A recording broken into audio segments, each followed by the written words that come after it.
जय श्री कृष्णा। राधे राधे भगतजनों, आज हम दुर्गा सप्तशती से माँ दुर्गा के तीसरे अध्याय का श्रवण करेंगे। इस अध्याय में हम सुनेंगे सेनापतियों सहित महिषासुर का वध। सब बोलो अम्बे गौरी मात की जय। ओम नमः चंडिकाय।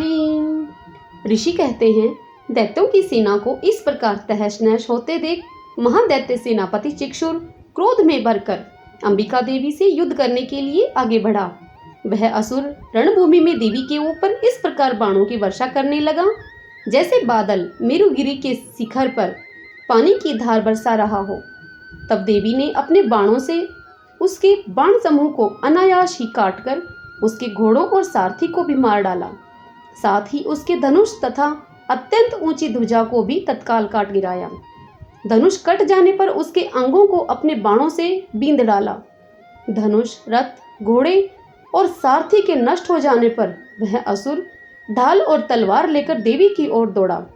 उसने तीखी धार वाली तलवार से सिंह के मस्तक पर चोट करके देवी की भी बाईं भुजा में बड़े वेग से प्रहार किया। राजन, देवी की बाह पर पहुंचते ही वह तलवार टूट गई। फिर तो क्रोध से लाल आंखें करके उस राक्षस ने शूल हाथ में ले लिया और उसे उस महादैत्य ने भगवती भद्रकाली के ऊपर चलाया। वह शूल आकाश से गिरते हुए सूर्यमंडल की भांति अपने तेज से प्रज्वलित हो उठा। उस शूल को अपनी ओर आते देख देवी ने भी शूल का प्रहार किया। उसमें राक्षस के शूल के सैकड़ों टुकड़े हो गए। साथ ही महादैत्य चिक्षुर की भी धज्जियां उड़ गई। वह प्राणों से हाथ धो बैठा। महिषासुर के सेनापति उस महापराक्रमी चिक्षुर के मारे जाने पर देवताओं को पीड़ा देने वाला चामर हाथी पर चढ़कर आया। उसने भी देवी के ऊपर शक्ति का प्रहार किया, किंतु जगदम्बा ने उसे अपने हुंकार से ही आहत एवं निष्प्रभ करके तत्काल पृथ्वी पर गिरा दिया। शक्ति टूट कर गिरी हुई देख चामर को बड़ा क्रोध हुआ। अब उसने शूल चलाया, किंतु देवी ने उसे भी अपने बाणों के द्वारा काट डाला। इतने में ही देवी का सिंह उछलकर हाथी के मस्तक पर चढ़ बैठा और उस दैत्य के साथ खूब जोर लगाकर बाहुयुद्ध करने लगा। वे दोनों लड़ते लड़ते हाथी से पृथ्वी पर आ गए और अत्यंत क्रोध में भरकर एक दूसरे पर बड़े भयंकर प्रहार करते हुए लड़ने लगे। तदंतर सिंह बड़े वेग से आकाश की ओर उछला और उधर से गिरते समय उसने पंजों की मार से चामर का सिर धड़ से अलग कर दिया। इसी प्रकार उद्रक भी शिला और वृक्ष आदि की मार खाकर रणभूमि में देवी के हाथ से मारा गया तथा कराल भी दांतों, मुक्कों और थप्पड़ों की चोट से धराशायी हो गया।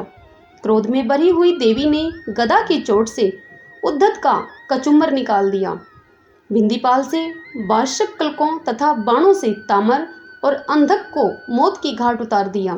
तीन नेत्र वाली परमेश्वरी ने त्रिशूल से उग्राशय, उग्रवीर्य तथा महाहानु नामक दैत्यों को मार डाला। तलवार की चोट से विडाल के मस्तक को धड़ से काट गिराया। दुर्धर और दुर्मुख इन दोनों को भी अपने बाणों से यमलोक भेज दिया। इस प्रकार अपनी सेना का संहार होता देखकर महिषासुर ने भैंसे का रूप धारण करके देवी के गणों को त्रास देना आरंभ किया।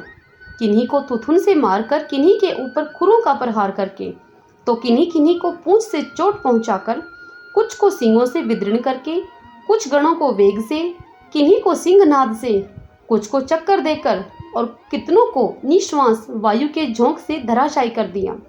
इस प्रकार गणों की सेना को गिराकर वह असुर महादेवी के सिंह को मारने के लिए झपटा।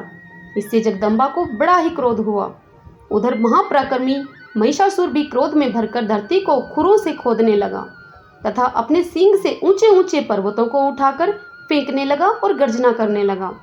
उसके वेग से चक्कर देने के कारण पृथ्वी क्षुब्ध होकर फटने लगी।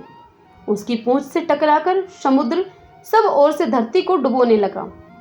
हिलते हुए सिंगों के आघात से विदीर्ण होकर बादलों के टुकड़े टुकड़े हो गए। उसके श्वास की प्रचंड वायु के वेग से उड़े हुए सैकड़ों पर्वत आकाश से गिरने लगे। इस प्रकार क्रोध में भरे हुए उस महादैत्य को अपनी ओर आते देख चंडिका ने उसका वध करने के लिए महान क्रोध किया। उन्होंने पाश फेंककर उस महान असुर को बांध लिया। उस महासंग्राम में बंध जाने पर उसने भैंसे का रूप त्याग दिया और तत्काल सिंह के रूप में वह प्रकट हो गया। उस अवस्था में जगदम्बा जो ही उसका मस्तक काटने के लिए उद्यत हुई, त्यों ही वह खड्गधारी पुरुष के रूप में दिखाई देने लगा। तब देवी ने तुरंत ही बाणों की वर्षा करके ढाल और तलवार के साथ उस पुरुष को भी बींध डाला। इतने में ही वह महान गजराज के रूप में परिणित हो गया तथा अपनी सूंड से देवी के विशाल सिंह को खींचने और गरजने लगा। खींचते समय देवी ने तलवार से उसकी सूंड काट डाली। तब उस महादैत्य ने पुनः भैंसे का शरीर धारण कर लिया और पहले की ही भांति चराचर प्राणियों सहित तीनों लोगों को व्याकुल करने लगा। वह तब क्रोध में भरी हुई जगन्माता चंडिका बारंबार उत्तम मधु का पान करने और लाल आंखें करके हंसने लगी। उधर वह बैल और पराक्रम के मद से उन्मत्त हुआ राक्षस गरजने लगा और अपने सींग से चंडिके के ऊपर पर्वतों को फेंकने लगा। उस समय देवी अपने बाणों के समूहों से उसके फेंके हुए पर्वतों को चूर्ण करती हुई बोली। बोलते समय उनका मुख मधु के मद से लाल हो रहा था और वाणी लड़खड़ा रही थी। देवी ने कहा, ओ मूढ़, मैं जब तक मधु पीती हूँ तब तक तू क्षण भर के लिए खूब गरज ले। मेरे हाथ से यही तेरी मृत्यु हो जाने पर अब शीघ्र ही देवता भी गर्जना करेंगे। ऋषि कहते हैं, यूं कहकर देवी उछली और उस महादैत्य के ऊपर चढ़ गई। फिर अपने पैर से उसे दबाकर उन्होंने शूल से उसके कंठ में आघात किया। उनके पैर से दबा होने पर भी महिषासुर अपने मुख से दूसरे रूप में बाहर होने लगा। अभी आधे शरीर से ही वह बाहर निकलने पाया था कि तभी देवी ने अपने प्रभाव से उसे रोक दिया।